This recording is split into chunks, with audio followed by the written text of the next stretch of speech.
इस देश में करीब 15 करोड़ लोग जो है शेयर मार्केट में पैसा लगाते हैं, और जो पैसा लगाते हैं उसमें मिडिल क्लास से लेकर लोअर मिडिल क्लास और ऊपर के लोग होते हैं।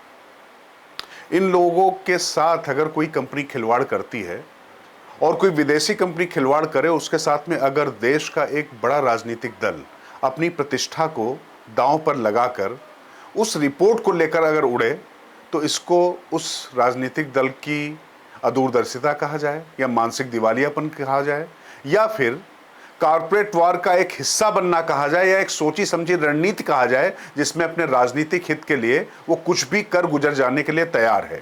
लेकिन दोस्तों, काठ की हांडी बार बार नहीं चढ़ती। नमस्कार, मैं हूं राजकिशोर। बुलंद भारत टीवी पर बात मैं कर रहा हूं अमेरिकी रिसर्च कंपनी हिंडनबर्ग की, और उसकी एक रिपोर्ट के बाद फिर किस तरीके से कांग्रेस उसको लेकर उड़ी, और उसके सबसे बड़े नेता राहुल गांधी और जो नेता प्रतिपक्ष हैं जिनसे गंभीरता की उम्मीद की जाती है, वो तुरंत कह देते हैं कि शेयर बाजार का भट्ठा बैठने वाला है, शेयर मार्केट गिरने वाला है। मतलब 15 करोड़ लोगों के बारे में इस तरीके का आपका एक गैर जिम्मेदाराना रिमार्क, और विदेशी कंपनी, जैसा मैंने कहा कि काठ की हांडी, जिसका इस्तकबाल इस बार कतई भारतीय मार्केट ने नहीं किया। और मैंने जो कहा था ना कि बार बार काठ की हांडी नहीं चढ़ती, मतलब इस बार उनकी जो रिपोर्ट आई उसके बाद शेयर मार्केट पर रंच मात्र फर्क नहीं पड़ा। अडानी समेत तमाम जो शेयर मार्केट था वो चढ़ता और बढ़ता रहा।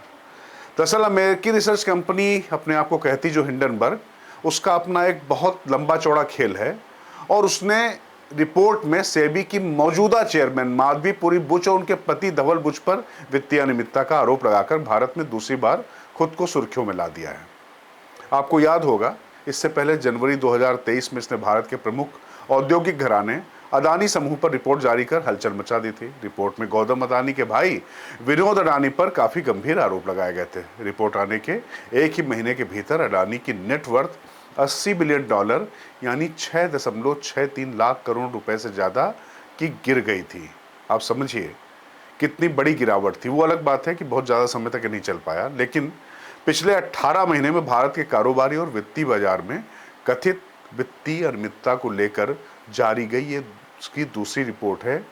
जहां तक बात हिंडनबर्ग रिसर्च की, तो पहले आप समझ लीजिए है क्या। अमेरिका की रिसर्च कंपनी है जो फॉरेंसिक, फाइनेंस रिसर्च, वित्तीय अनियमितताओं की जांच और विश्लेषण करती है, और अनैतिक कारोबारी तरीकों और गुप्त वित्तीय मामलों और लेन देन की जांच का दावा करती है।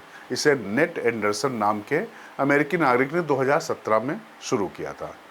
कंपनी का मुख्य काम शॉर्ट सेलिंग है। ये शब्द याद रखिएगा, शॉर्ट सेलिंग, इस पर बात करता हूं आपसे। ये कंपनियों पर अपनी रिपोर्ट के जरिए उसमें अपनी पोजीशन बनाती है, और कंपनी के फाउंडर नेट एंडरसन खुद को एक एक्टिविस्ट शॉर्ट सेलर बताते हैं। कंपनी दावा करती है कि फर्म यह पता लगाती है कि क्या शेयर मार्केट में कहीं गलत तरीके से पैसों की हेराफेरी तो नहीं हो रही है, क्या कोई कंपनी अकाउंट मिसमैनेजमेंट कर खुद को तो बड़ा नहीं दिखा रही है, क्या कंपनी अपने फायदे के लिए शेयर मार्केट में गलत तरह से दूसरी कंपनियों के शेयर को बेट लगाकर नुकसान तो नहीं पहुंचा रही है। तो हिंडनबर्ग ने अमेरिका की सिक्योरिटीज एंड एक्सचेंज कमीशन के अलावा देश विदेश की कंपनियों में गैर कानूनी लेन देन और वित्तीय अनियमितताएं उजागर की हैं। हिंडनबर्ग का दावा यह रहा है कि रिसर्च कंपनी अपनी रिपोर्ट्स और दूसरी तरह की कार्रवाइयों से पहले भी कई कंपनियों के शेयर्स गिरा चुकी है। ब्लूमबर्ग की एक रिपोर्ट के मुताबिक हिंडनबर्ग ने साल 2020 के बाद से 30 कंपनियों की रिसर्च रिपोर्ट उजागर की, और रिपोर्ट रिलीज होने के अगले ही दिन उस कंपनी के शेयर औसतन 15% तक टूट गए थे।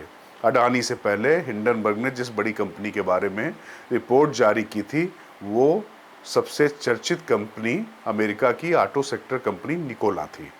कहते हैं कि इस रिपोर्ट के बाद निकोला के शेयर 80% तक टूट गए थे। निकोला को लेकर जारी रिपोर्ट में विसल ब्लोअर और पूर्व कर्मचारियों की मदद से कथित फर्जीवाड़े को उजागर किया गया था। तब निकोला के संस्थापक और कार्यकारी अध्यक्ष ट्रेवर मिल्टन ने तुरंत कंपनी से इस्तीफा दे दिया था।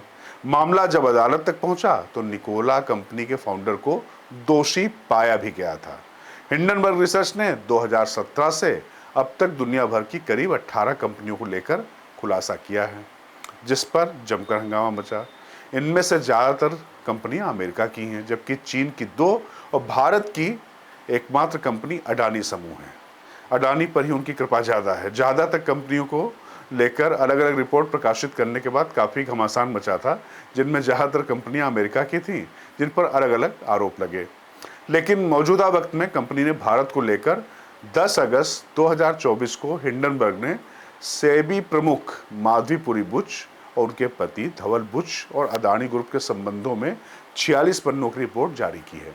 रिपोर्ट में यह दावा किया गया है कि सेबी की चेयरपर्सन बुच और उनके पति धवल बुच ने बरमूडा और मॉरिशस में अस्पष्ट विदेशी कोषों में अघोषित निवेश किया था। फर्म ने कहा कि ये वही कोष हैं जिनका कथित तौर पर विनोद अदानी ने पैसों की हेराफेरी करने और समूह की कंपनियों के शेयरों की कीमत बढ़ाने के लिए इस्तेमाल किया था। विनोद अदानी अडानी समूह के चेयरपर्सन गौतम अडानी के बड़े भाई हैं। रिपोर्ट का दावा यह भी है कि बुश दंपति ने मॉरिशस की उसी ऑफशोर कंपनी में निवेश किया है जिसके जरिए भारत में अडानी ग्रुप की कंपनियों में निवेश करवाकर अडानी ने लाभ उठवाया था। वैसे देखा जाए तो अमेरिकी न्याय विभाग ने दर्जनों बड़े शॉर्ट सेलिंग निवेश और शोध फर्मों की जांच शुरू की थी। इनमें Hindenburg research, Sophos capital management और जिम कारुथर्स भी शामिल हैं। विभाग ने 2021 के अंत में करीब 30 शॉर्ट सेलिंग फर्मों के साथ साथ उनसे जुड़े करीब 36 लोगों के बारे में भी जानकारी जुटाई थी। वॉल स्ट्रीट जर्नल की रिपोर्ट के मुताबिक संघीय अभियोजक ने इस बात की जांच शुरू की थी क्या शॉर्ट सेलर्स ने समय से पहले नुकसान पहुंचाने वाली शोध रिपोर्ट साझा कर और अवैध व्यापार रणनीति में शामिल होकर शेयरों की कीमतों को कम करने की कहीं साजिश तो नहीं रची थी। कंपनी हिंडनबर्ग का नाम भी काफ़ी दिलचस्प है। आपको बता दें कि 1937 में जब जर्मनी में तानाशाह हिटलर का शासन था, उस दौर में हिंडनबर्ग एक एयरशिप का नाम था। तो कुल मिला के ये हिंडनबर्ग के बारे में तो आपको हमने सारी जानकारी दे दी।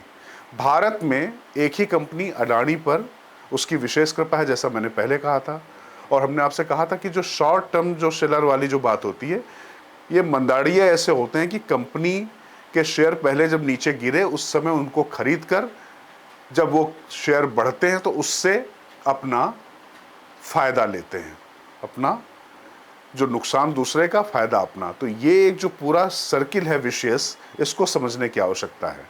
हालांकि कांग्रेस इस बार फिर बहुत फड़फड़ाई इस रिपोर्ट को लेकर, लेकिन हिंडनबर्ग के जो 46 पन्नों की रिपोर्ट के जो पन्ने थे वो बिल्कुल नहीं फड़फड़ा पाए। शेयर मार्केट पूरी तरीके से नियंत्रित रहा, स्थिर रहा। इसका मतलब ये कि काठ की हांडी नहीं चढ़ी और 15 करोड़ लोग जो लोग मार्केट में पैसा लगा रहे हैं, तो ये पब्लिक है, सब जानती है। तो कुल मिला के पब्लिक को एक बार या कभी कभार आप बना सकते हैं मूर्ख, लेकिन हर बार ऐसा नहीं होता है। और इस बार हिंडनबर्ग की रिपोर्ट कुछ नहीं कर पाई, वो अलग बात है। कांग्रेस लगातार शोर मचा रही है, राहुल गांधी भविष्यवाणी कर रहे हैं, लेकिन कांग्रेस इतनी पुरानी पार्टी जो सत्ता में रही हुई है, वो किस तरीके से एक विदेशी रिपोर्ट पर अपनी विश्वसनीयता या साख को दांव पर लगा रही, ये जरूर सोचने का विषय है।